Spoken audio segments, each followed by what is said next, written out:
श्री गणेशाय नमः।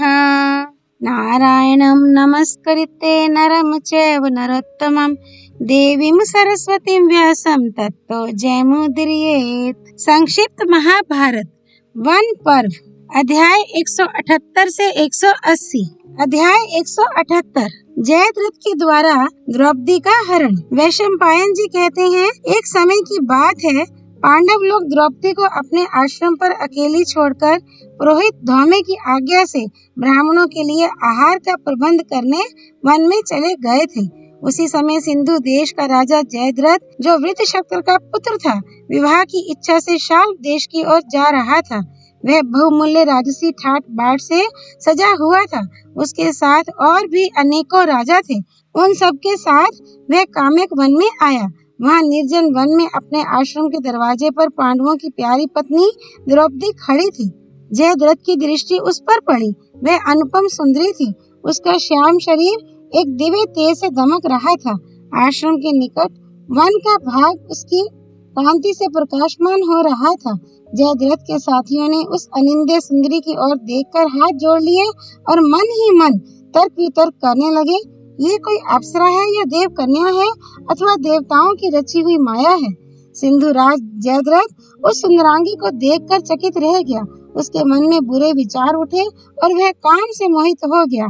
उसने अपने साथी राजा कोटिकासे से कहा, कोटिक, जरा जाकर पता तो लगाओ, ये सर्वांग सुंदरी किसकी स्त्री है अथवा ये मनुष्य जाति की स्त्री है ही नहीं। यदि यह मिल जाए तो मुझे विवाह की कोई आवश्यकता ही नहीं रहेगी।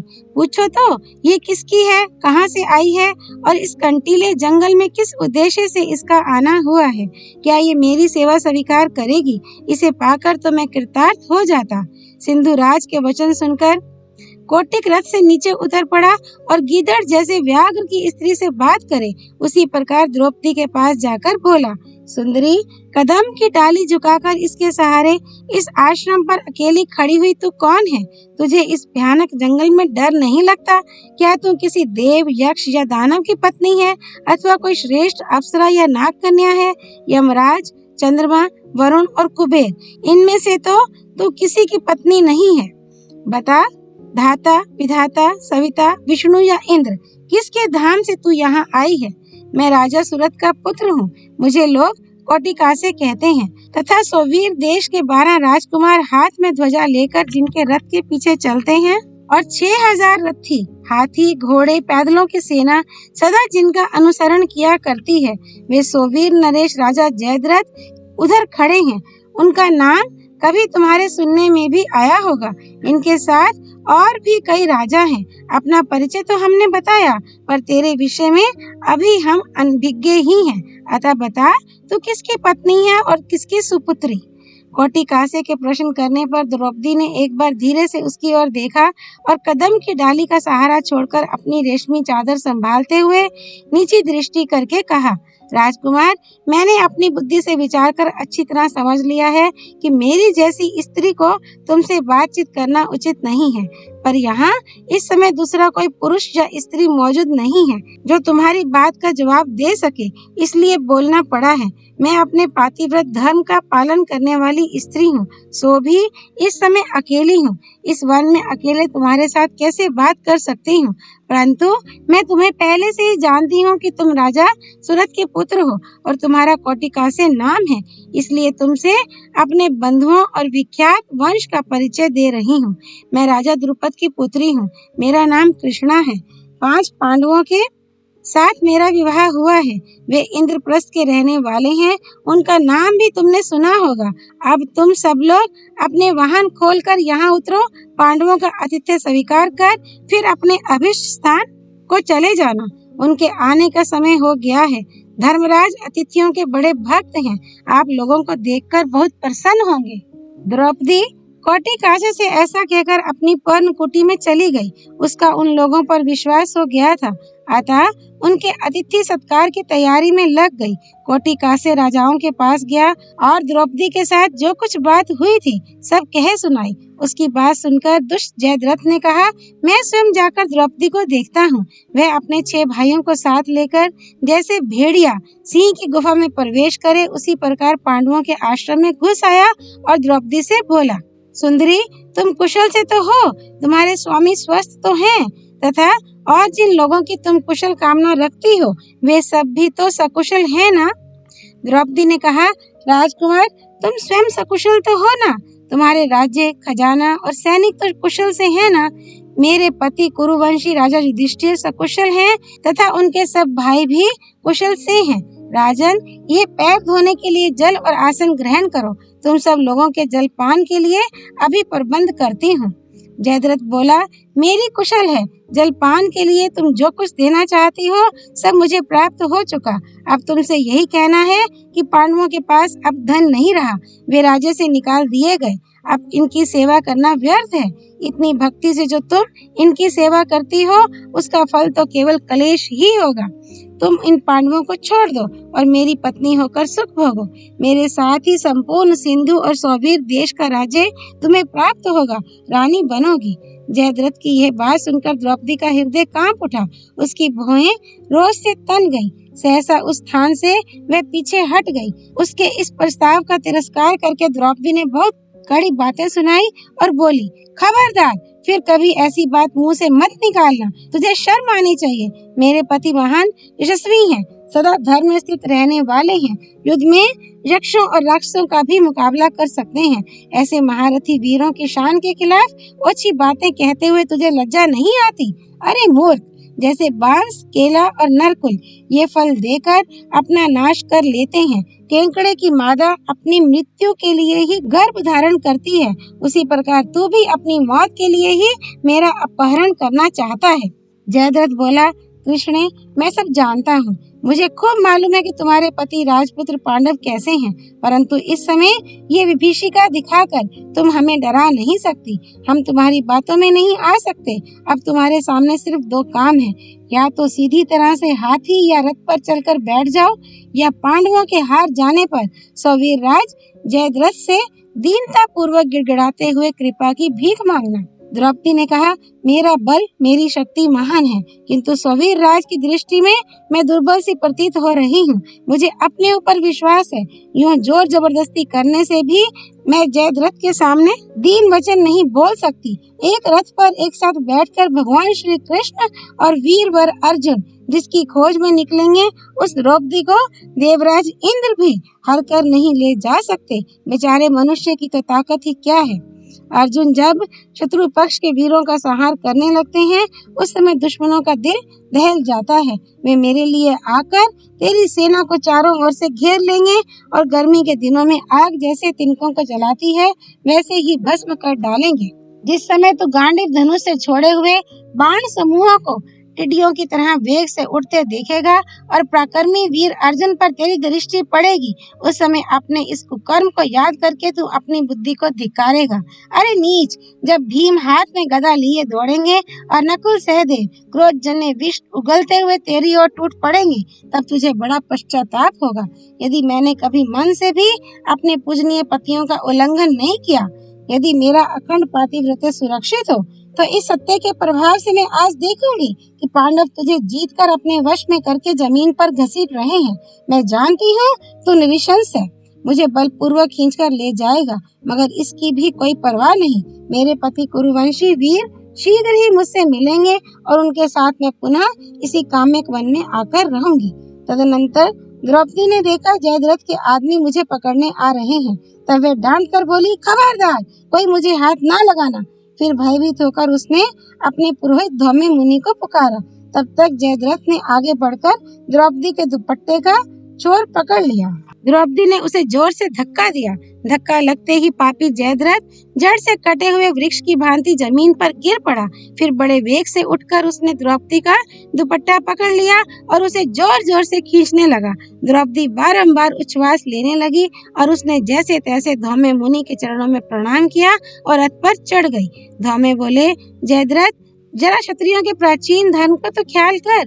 महारथी पांडव वीरों पर विजय पाए बिना तुझे इसे ले जाने का कोई अधिकार नहीं है। पापी, धर्मराज आदि पांडवों से मुठभेड़ हो जाने पर तुझे इस नीच कर्म का फल मिलेगा, इसमें कोई भी संदेह नहीं है। ये कहकर धौम्य मुनि हर कर ले जाई जाती हुई राजकुमारी द्रौपदी के पीछे पीछे पैदल सेना के बीच में होकर चलने लगे। अध्याय 189। पांडवों के द्वारा द्रौपदी की रक्षा और जयद्रथ की पराजय। वैशंपायन जी कहते हैं, जब पांडव वन में से आश्रम की ओर लौट रहे थे, उस समय एक गीदड़ बड़े जोर से रोता हुआ उनके वाम भाग से निकल गया। इस अपशकुन पर विचार कर राजा युधिष्ठिर ने भीम और अर्जुन से कहा, ये गीदड़ हम लोगों के बाईं ओर आकर जो रोता है, इससे स्पष्ट जान पड़ता है कि पापी कौरवों ने यहाँ आकर कोई महान उपद्रव किया है।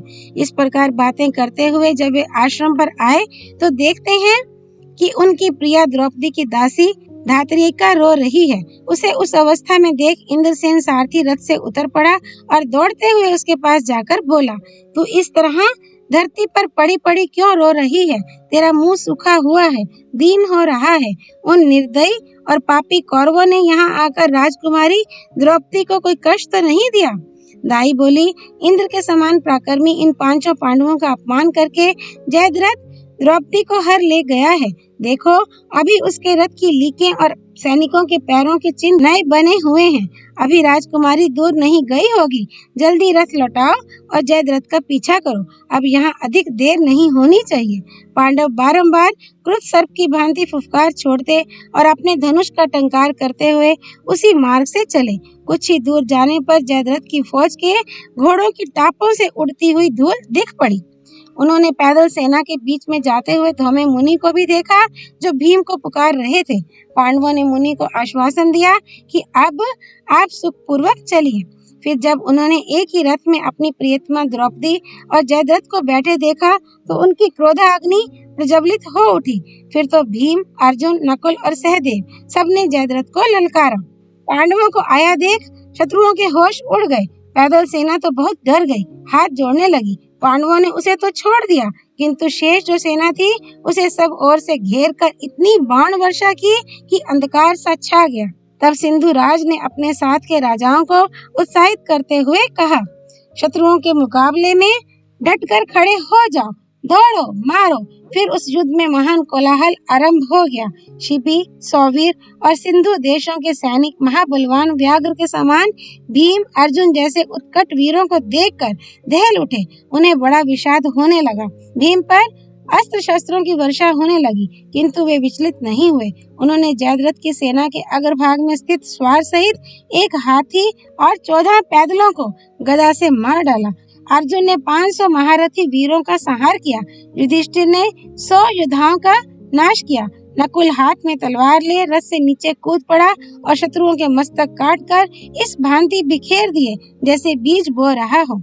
सहदेव ने अपना रथ हाथी सवारों से भिड़ा दिया और जैसे कोई शिकारी पेड़ पर बैठे हुए मोरों को मार मार कर गिरावे, उसी प्रकार बाणों से उन्हें गिराने लगा। इतने में त्रिगर्त देश का राजा धनुष लेकर अपने विशाल रथ से नीचे उतर पड़ा और गदा के प्रहार से राजा युधिष्ठिर के चारों घोड़ों को मार डाला। उसको अपने निकट आया देख राजा युधिष्ठिर ने अर्धचंद्राकार बाण से उसकी छाती को चीर डाला। इससे वह रक्त वमन करता हुआ गिरकर मर गया। घोड़े मर जाने से युधिष्ठिर अपने सारथी इंद्रसेन के साथ रथ से उतरकर सहदेव के विशाल रथ पर बैठ गए। भीमसेन ने देखा, मेरे ऊपर राजा कोटिकासे चढ़ा आ रहा है। उन्होंने छुरा मारकर उसके सारथी का मस्तक काट लिया, किंतु उसे पता तक ना चला। सारथी के मरने से उसके घोड़े रणभूमि में इधर उधर भागने लगे। कोटिकासे को विमुख होकर भागते देख भीम ने प्रास नामक शस्त्र से उसे मार डाला। अर्जुन ने अपने तीखे बाणों से सौवीर देश के 12 राजाओं के धनुष और मस्तक काट लिए। उन्होंने शिबी और इक्ष्वाकु वंश के राजाओं का तथा त्रिगर्त और सिंधु देश के नृपतियों का भी संहार किया। इन सब वीरों के मारे जाने पर जयद्रथ बहुत डर गया।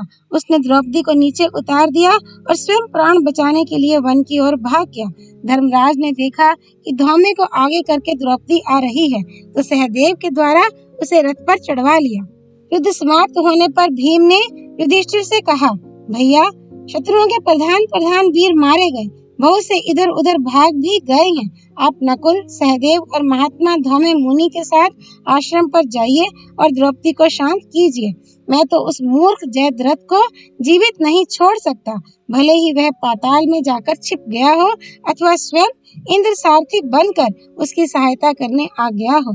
युधिष्ठिर ने कहा, महाबाहु भीम, यद्यपि सिंधुराज जयद्रथ बड़ा दुष्ट है, तो भी बहन दुशला और यशस्विनी गांधारी का ख्याल करके उसको जान से मत मारना। तदनंतर राजा युधिष्ठिर द्रौपदी को लेकर पुरोहित जी के साथ आश्रम पर आए। वहाँ मार्कंडेय मुनि तथा और भी बहुत से ब्राह्मण ऋषि द्रौपदी के लिए शोक कर रहे थे।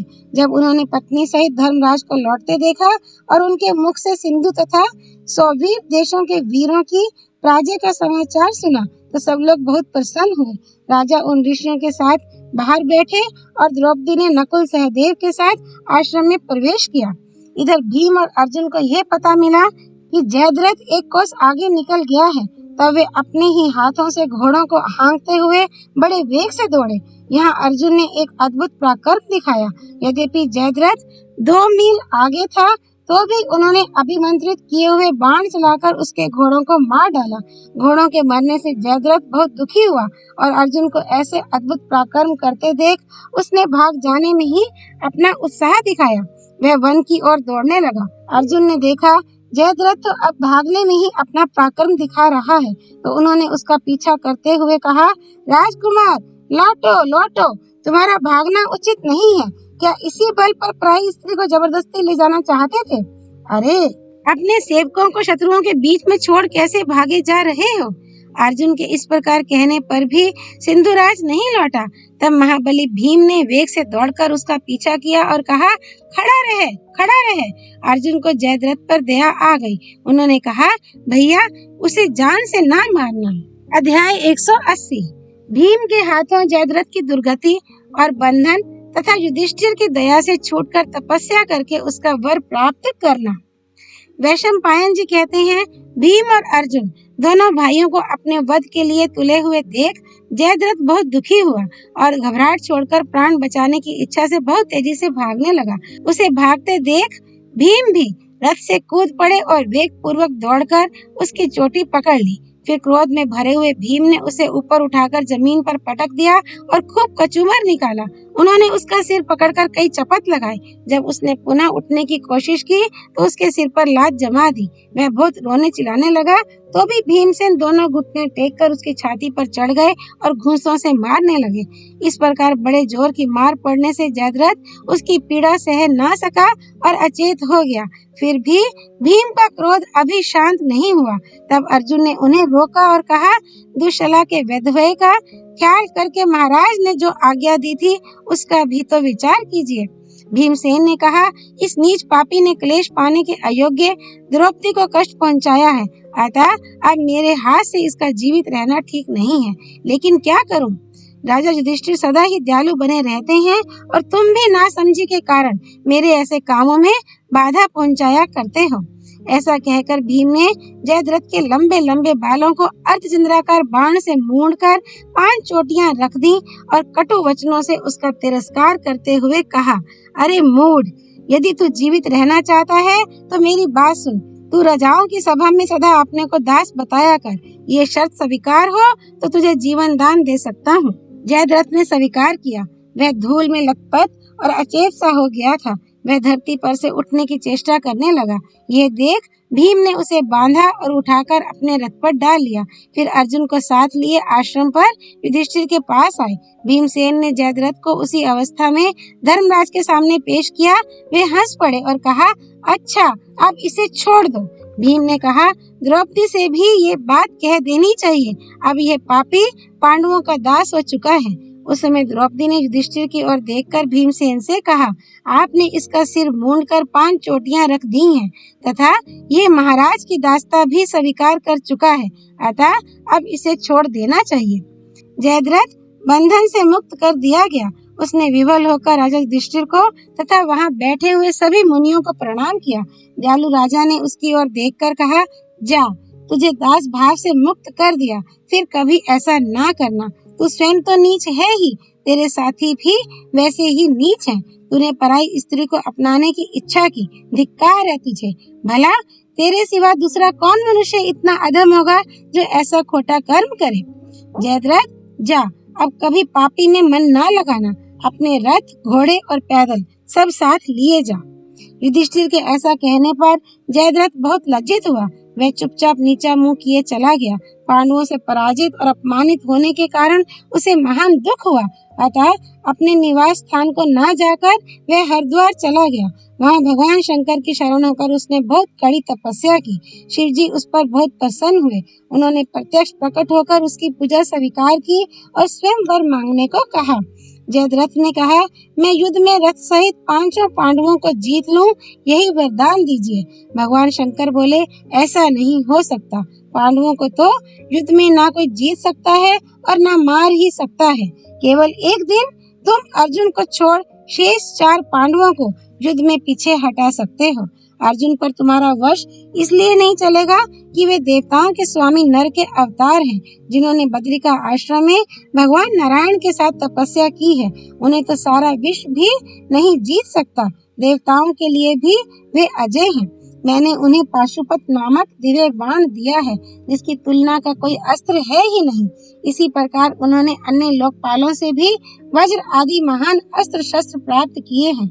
इस समय दुष्टों का नाश और धर्म की रक्षा करने के लिए भगवान विष्णु ने यदुवंश में अवतार लिया है। उन्हीं को लोग श्री कृष्ण कहते हैं। वे अनादि अनंत अजन्मा परमेश्वर ही वक्ष स्थल पर श्री वत्स चिन्ह और अंगों पर सुंदर पीताम्बर धारण किए श्याम सुंदर श्री कृष्ण के रूप में सदा अर्जुन की रक्षा करते हैं।